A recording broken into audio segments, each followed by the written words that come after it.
do you think people would fight for Britain? Do you think they'd fight for the government? Do you think the military? Because I speak to people in the military, they said, "I want us to go to war with Russia." Yeah, good one. We don't want to go to war with Russia. So I hear people talk. What's your feeling coming out of the military? Are they demoralised? I advise them not to. I advise people not to join the military with the current state of affairs that's happening. There's zero national pride. There's zero.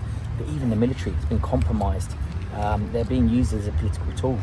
You know, the Labour government, the current government, and the narrative and the agenda that's coming from Europe, the external politics that's being used in the UK, is everything anti-British, anti-England, anti-national pride.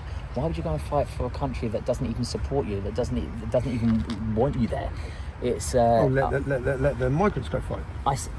Well, listen. This is what rainbow flags. This is what they're doing at the moment. Listen, the fight's still. You watch the fight that's happening now. Why do you think they're putting them in military bases right now? You think that's a coincidence?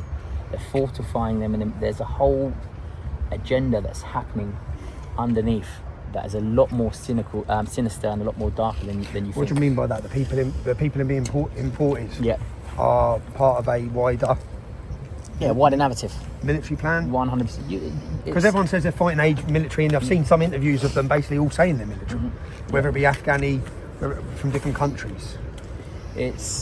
We are teeing ourselves up for the biggest disaster, I would say, probably not next year, but in 27. There's a ringing through the grapevine that something's going to happen in 2027.